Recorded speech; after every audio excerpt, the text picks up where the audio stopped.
좋은 게 좋은 것일까요? 옳은 게 좋은 것일까요? 답하지 마십시오.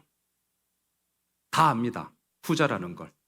초등학생들도 이 문제 내면 답은 다 압니다. 옳은 게 좋은 거야. 자, 제가 오늘 이러한 나이브한 이야기를 하자는 게 아니고, 하지만 우리가 살아가는 현실 가운데 좋은 게 좋은 거냐, 옳은 게 좋은 거냐, 두 가지 질문이 딱 들어오면 옳은 게 좋은 거야 라고 정답을 딱 체크해요. 100점 많습니다. 우리는 뭐 정답은 기똥차게 아니까. 하지만 이 말이 막상 우리들의 현실에 딱 들어오기 시작하면 내 현실 가운데 이 옳다는 것이 옳은 게 좋은 거야 라는 말을 적용하기가 여간 어려운 게 아니다라는 것을 우리는 경험합니다. 여러분, 때로는 그동안 친하게 지냈던 사람들과 어느샌가 불편해질 수 있어요. 때로는요, 그동안 내가 너무나도 익숙하게 해왔던 것들이 어느샌가 이렇게 하면 안 되는 거야, 더 이상 하지 못할 때가 있습니다. 때로는 굳이 이렇게까지 내가 해야 돼, 야 이건 너무 심한 거 아니야, 야 내가 이렇게까지 해야 되니? 라는 내 마음 가운데 반발심이 막 올라올 때가 있어요. 그렇다 보니까 어떻습니까? 현실이라고 말하는 우리들의 삶의 현장에서 여전히 통용되고 있는 것은 옳은 게 좋은 거야. 시험 칠 때는 정답을 기똥차게 체크하는데, 그럼에도 불구하고 우리의 일터 가운데, 가정 가운데, 사람들과의 관계 속에서는요, 옳은 게 좋은 거야 라는 말이 무색할 만큼 좋은 게 좋은 거야, 이렇게 될 때가 있습니다. 여러분, 좋은 게 좋은 거 아니야? 뭐 그렇게 빡빡하게 구니? 야, 세상이 왜 둥근 줄 아니? 둥글둥글하게 살아서 둥근 거야. 뭐 이런 식으로. 만만치 않은 이야기라는 것을 사실 우리 모두는 알고 있죠. 자, 우리는 어떻습니까? 저 역시 이럴 때가 있습니다. 여러분, 목회의 핵심은 뭐냐? 결국은 한 단어로 말하면 관계거든요. 제가 제자반 2학기 때 이제 무지막지하게 계속 단순 반복 지속. 저의 모토가 있으면 단순 반복 지속, 이제 아시죠? 한 딱 잡았다면 무조건 갑니다, 저는. 단순 반복 지속으로 계속 외치는 단어가 관계예요, 관계. 목회의 핵심은 관계입니다.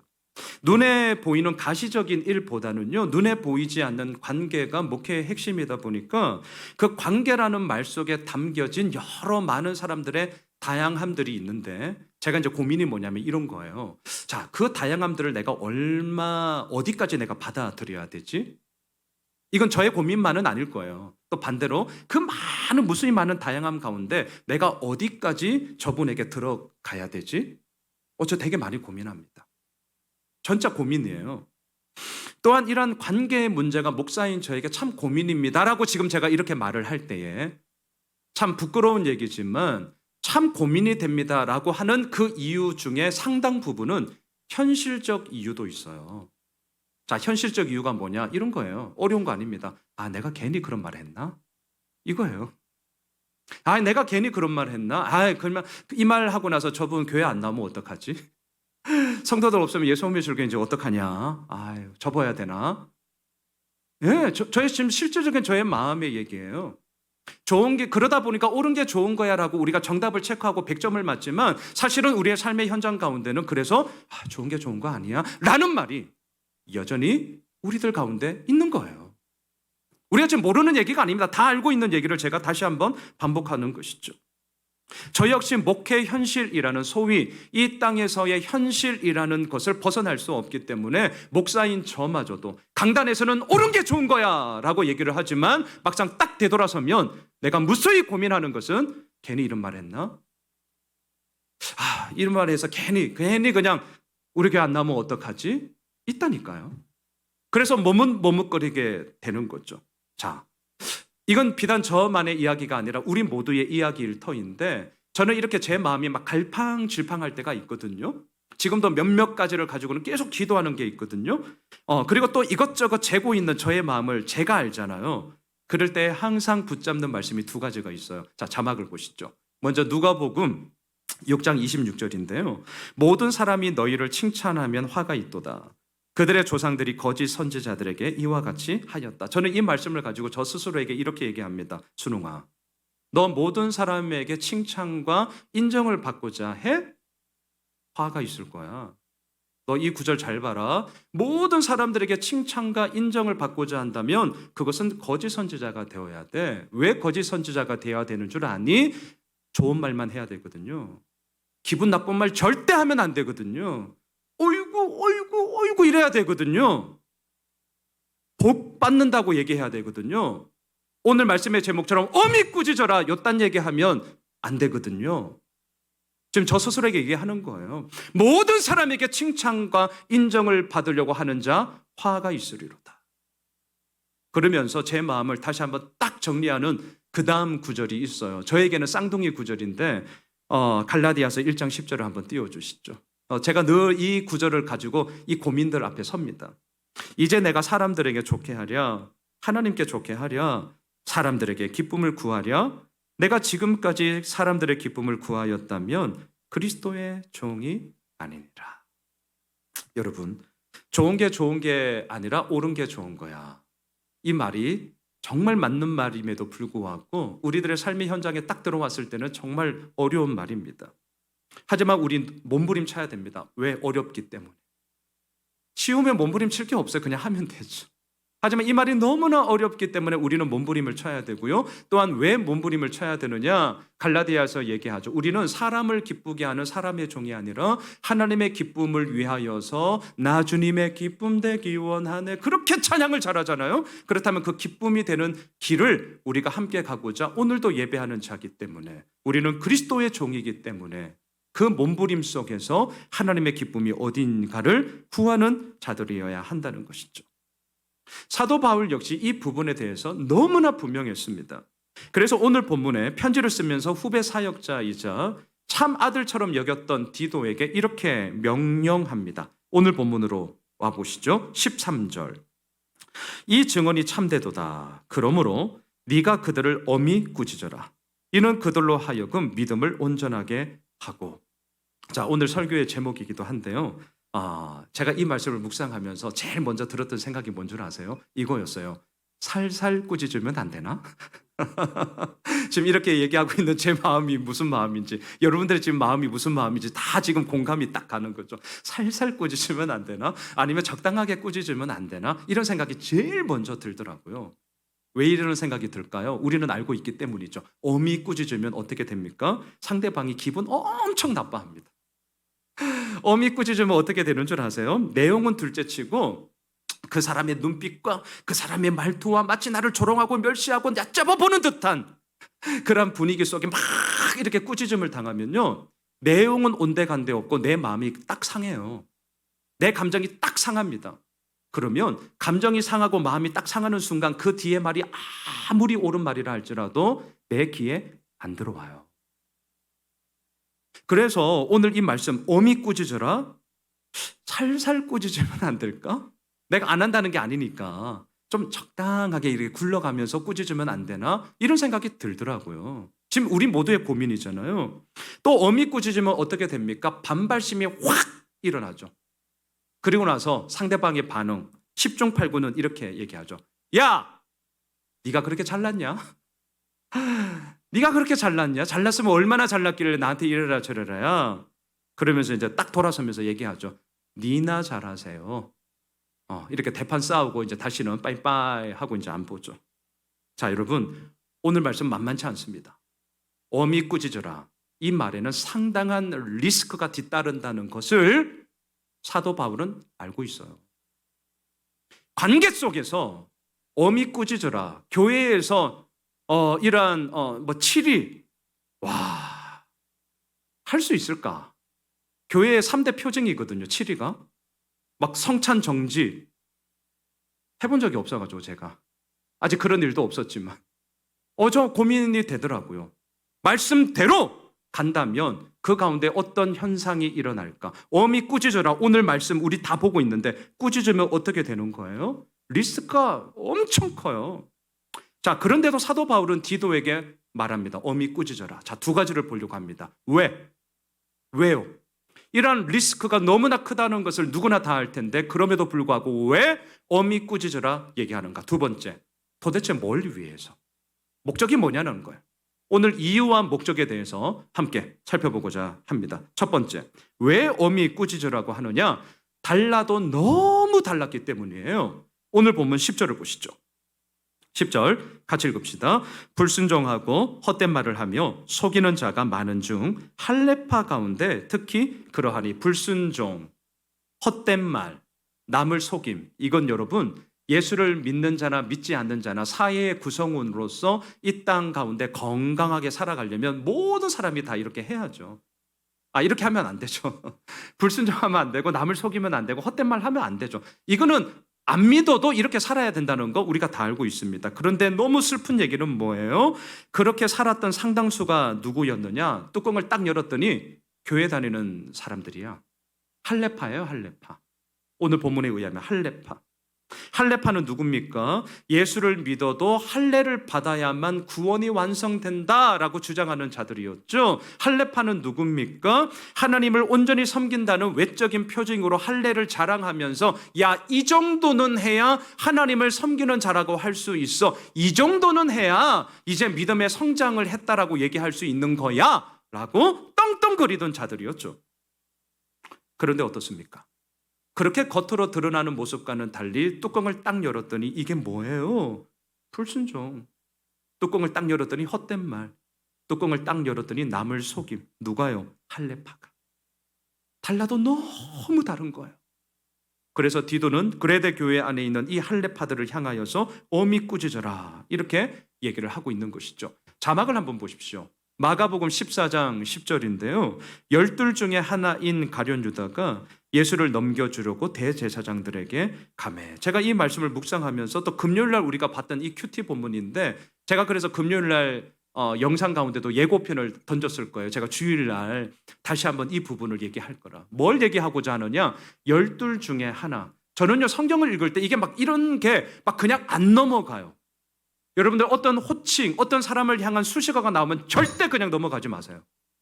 그 가운데 멈추세요. 뚫어져라 보세요.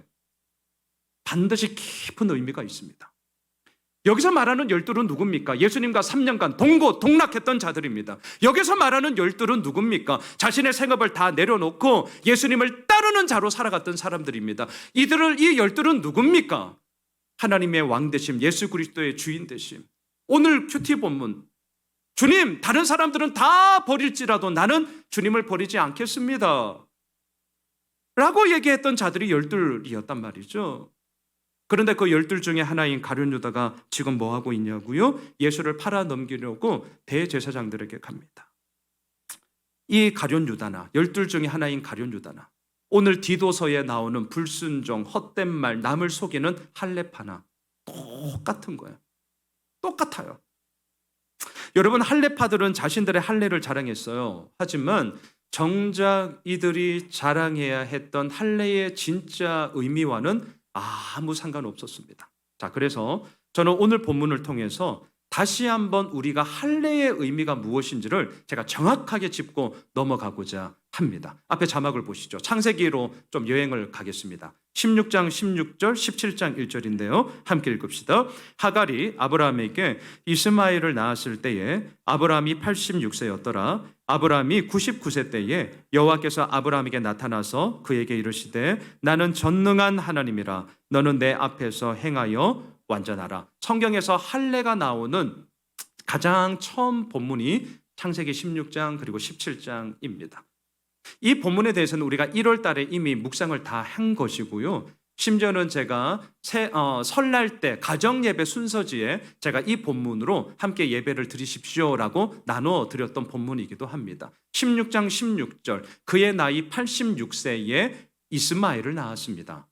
그리고 나서 17장 1절 그의 나이 99세 때에 하나님이 나타나셔요. 자, 계산을 하면 13년이라는 침묵의 시간이 16장과 17장 사이에 있죠.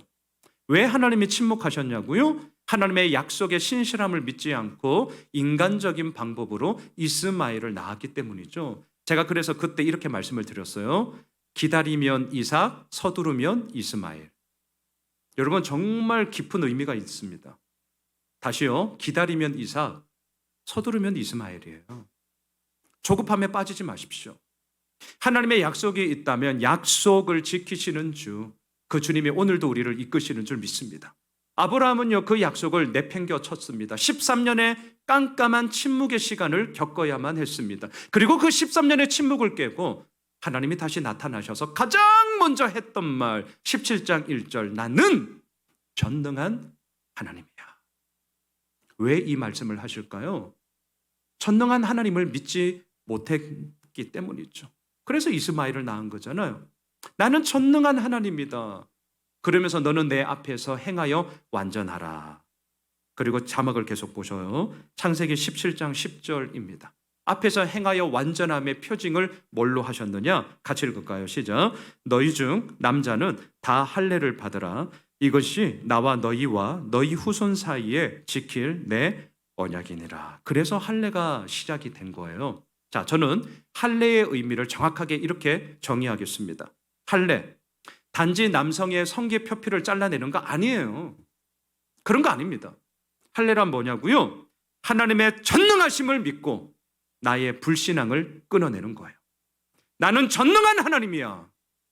할례란 무엇이냐고요? 하나님 앞에서 온전히 행하겠다는 나의 믿음의 결단입니다. 할례란 무엇이냐고요? 무슨 상황에서도 하나님만이 나를 다스리시는 왕이십니다. 선언하며 나에게 증거로 삼는 것. 이것이 바로 할례인 것이죠. 그런 의미에서 오늘 본문에 나오는 할례파는 어떠냐? 전혀 그렇지 않아요. 껍데기만 자랑할 뿐 알맹이는 아무것도 없어요. 자, 왜 알맹이가 아무것도 없느냐? 오늘 본문 11절로 돌아와 보세요. 왜 알맹이가 없냐면 이것 때문입니다. 자, 11절 함께 읽을까요? 그들의 입을 막을 것이라. 이런 자들이 더러운 이득을 취하려고 마땅하지 아니한 것을 가르쳐 가정들을 온통 무너뜨리는도다. 왜 이러한 껍데기만 남은 삶이 되었느냐? 더러운 이득을 취하고자 했기 때문이죠. 예나 지금이나 그리고 앞으로도 단언하건대 우리를 걸려 넘어지게 하는 올무는 딱 세 가지입니다. 돈, 성, 권력입니다. 남녀노소 막론하고 대한민국을 살아가고 있는 한 앞으로도 제가 단언하건대 돈, 성, 권력이에요. 저도 예외가 아니고 이 자리에 2부 예배 드리고 있는 우리 모두가 예외가 아닙니다. 그렇게 잘 나갔던 사람도, 그렇게 떵떵거리며 자신의 탁월함과 자신의 뛰어난 능력을 자랑했던 사람도 남들이 볼 때는 와, 정말 부럽다. 저 사람에게 부족함이 뭐가 있을까? 저 정도 되면 사회적 지위도 돼, 돈도 가지고 있어, 자식들도 잘 됐어. 뭐가 아쉬울 게 있을까라고 여겼던 사람들도 끝까지 그 자리를 지키지 못하고 낙마하는 이유가 뭐냐고요? 돈, 성, 권력 때문에. 여러분, 오늘 제가 주보 간지로 지난달 재정 보고가 나갔습니다. 성도님들이 얼마나 헌금을 했나, 그리고 그 헌금을 가지고 교회가 어디에 쓰나, 우리가 다 오픈해서 함께 나누고 있습니다. 매달마다 제가 이렇게 재정 보고를 하는 이유가 두 가지예요. 여러분, 늘 우리가 이미 개척할 때부터 해왔고 앞으로도 끝까지 이렇게 갈 건데 제가 이렇게 하는 이유 두 가지를 꼭 기억해 주세요. 왜 이렇게 하냐고요? 첫째, 목사인 저 자신을 위해서 하는 거예요. 저를 돌아보기 위해서. 여러분, 그 사람이 추구하고 있는 바가 무엇이냐? 그 교회가 지향하고 있는 바가 무엇이냐? 이것에 대해서 화려한 어떤 수식어나 이런저런 말들 다 빼고 제가 알려드릴까요? 정말 그 교회가 추구하는 정신, 그 사람이 추구하는 방향이 뭔가 알 수 있는 루트가 있어요.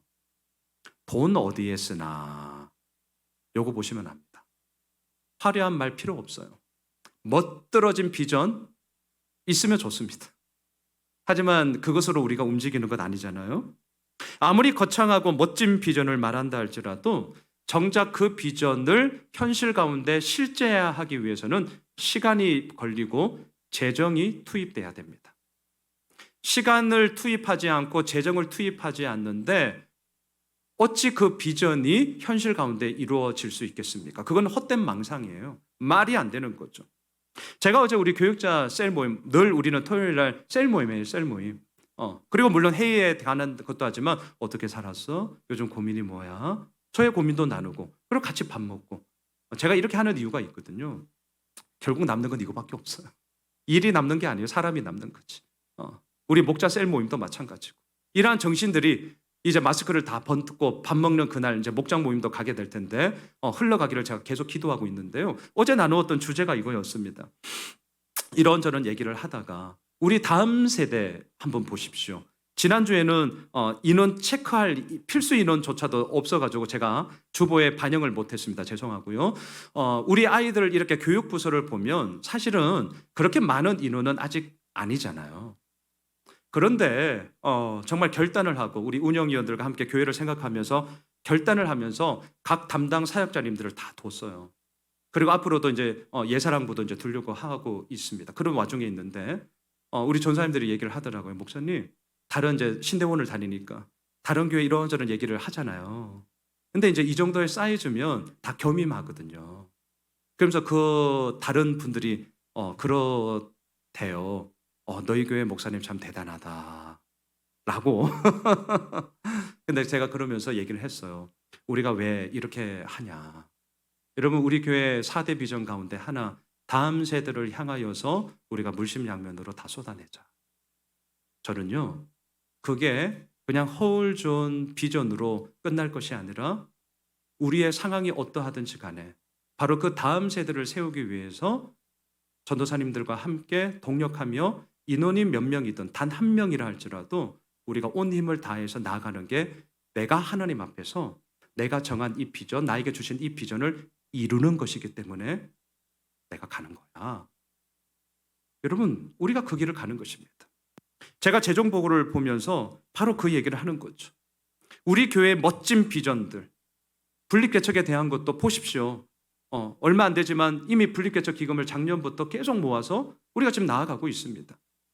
허울 좋은 이야기가 되고 싶지 않아서 그것을 나누기 위해서 제가 이렇게 재정보고를 하는 거예요. 두 번째 이유가 있어요.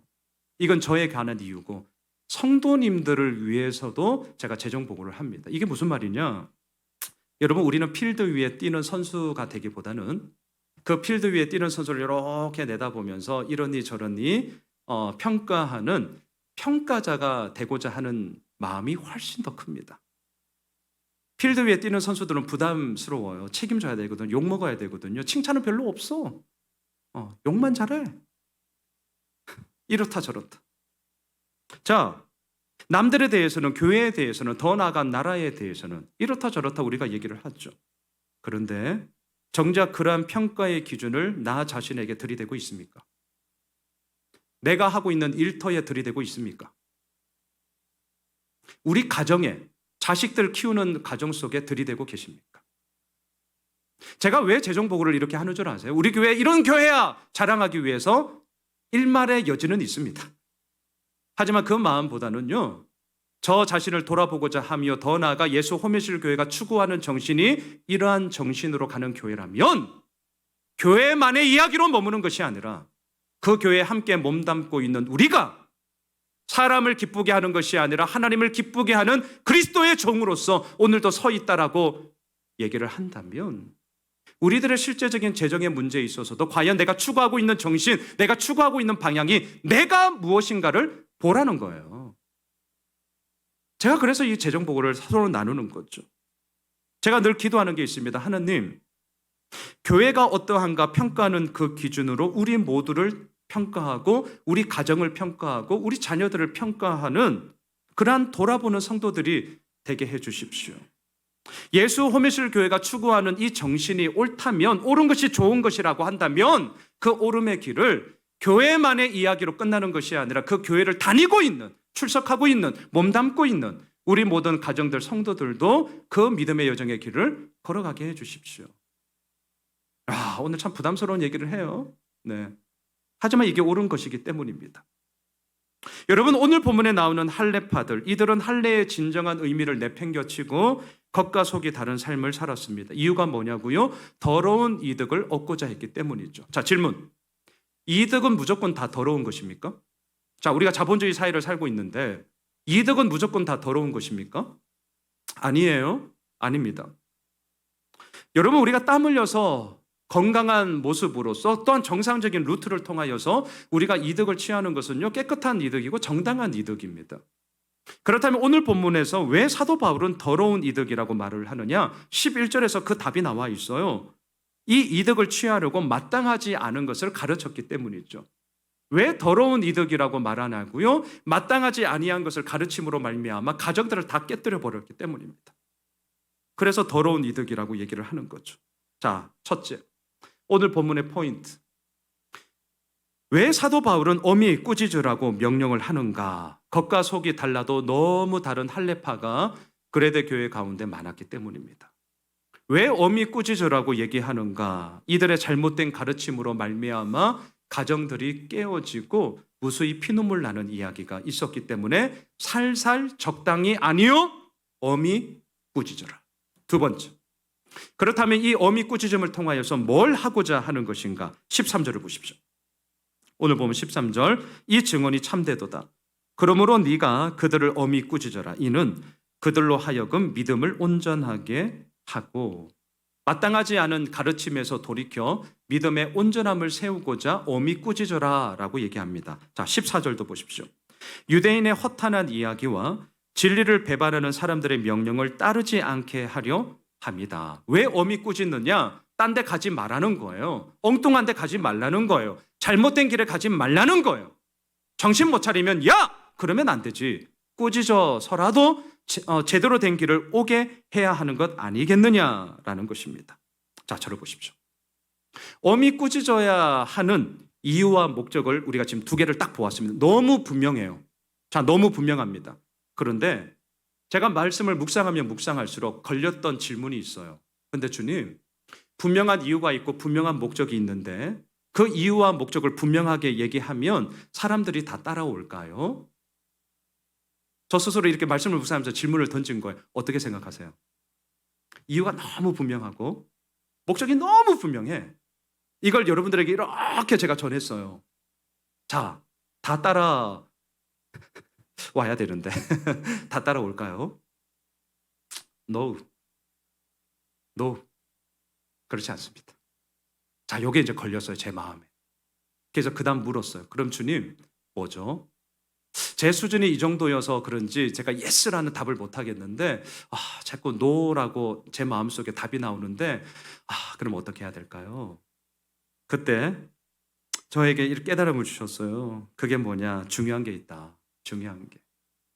분명한 이유와 목적이 허울만 좋은 당위성으로 끝나는 것이 아니라 현실 가운데 사람들을 움직이고 변화시키기 위해서는 실제적인 힘이 되기 위해서는 딱 하나가 필요해. 그게 뭐냐면 그렇게 어미 꾸짖는 네가 먼저 그렇게 살아야 돼. 이거였죠. 어미 꾸짖어라. 우리는 이 말씀 가운데 자꾸 나에 대한 잣대가 아니라 누구야? 이 잣대로 간단 말이죠. 분명한 이유가 있고 분명한 목적이 있지만 그것이 실제적인 힘이 아니라 허울 좋은 당위성으로 끝날 수밖에 없는 것은 뭐냐? 그렇게 어미 꾸짖어야 하는 너가 먼저 그렇게 바르게 살아가고 있어? 라는 질문에 대해서 yes! 라는 답이 있어야 한다는 것이죠. 여러분 자막을 한번 보셔요. 디도서 1장 9절, 지난주 우리가 보았던 본문입니다. 1장 9절이에요. 믿은 말씀의 가르침을 그대로 지켜야 하리니 이는 능히 바른 교훈으로 권면하고 거슬러 말하는 자들을 책망하게 하려 함이라. 믿부다, 신실하다라는 말이죠. 이 신실한 말씀의 가르침을 중요한 단어 그대로 지켜야 하리니 누가요? 교회 리더십이, 목사가. 우리 교회로 하면 운영위원들이, 목자들이, 장로, 권사, 안수 집사들이, 집사들이, 더 나아가 우리 자녀들이 그대로. 얼마나 부담스럽습니까? 부담스러워요. 부담이 없다? 거짓말입니다. 그거 다 거짓말입니다. 아니, 오히려 부담이 있어야 됩니다.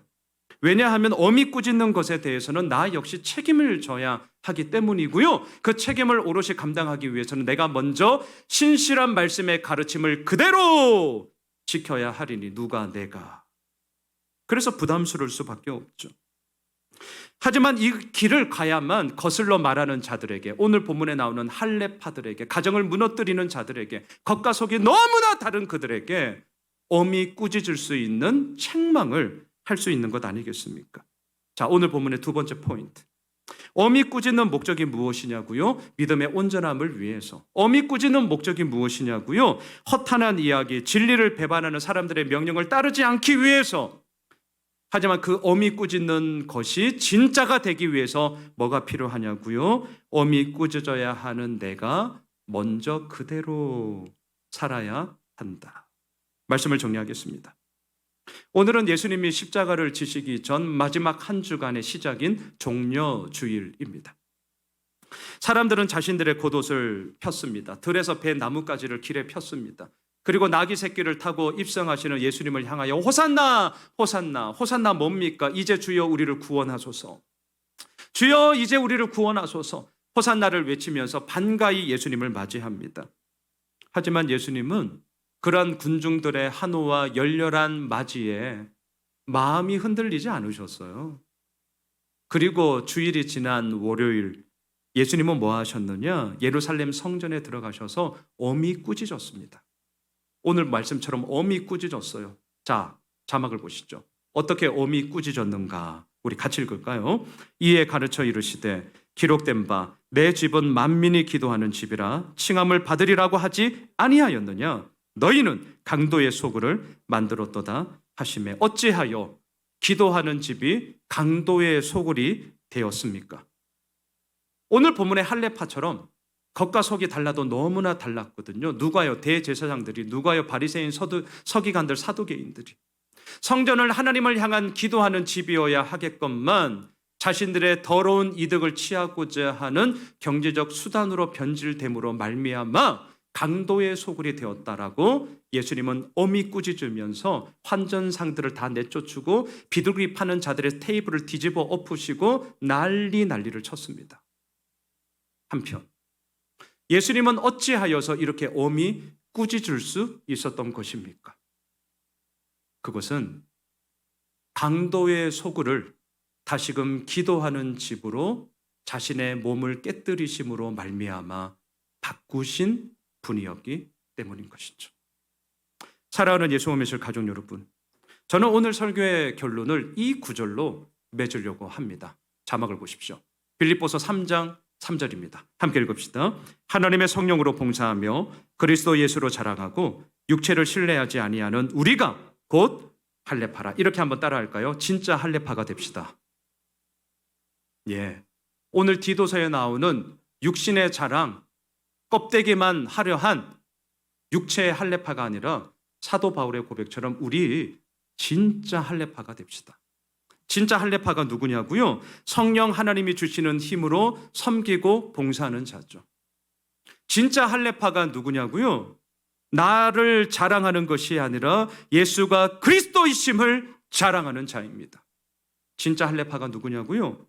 육체를 신뢰하지 않고 오직 하나님만을 신뢰하는 자, 그가 바로 진짜 할례파인 것이죠. 오늘 종료주일을 보내면서 그리고 내일 한 주간 이루어질 고난주간을 보내면서 우리 다시 한번 고백합시다. 진짜 할례파가 됩시다. 바라기는 이 믿음의 길을 우리가 걸어갑시다. 예수가 그리스도이심을 자랑하는 자, 육체를 신뢰하는 것이 아니라 하나님을 신뢰하는 자, 더 나아가 성령 하나님이 기름 부어주시는 그 힘으로 우리에게 주어진 모든 생업의 현장 가운데 열심을 다하며 그 가운데 하나님을 증거하게 되는 진짜 할례파가 되시길 주님의 이름으로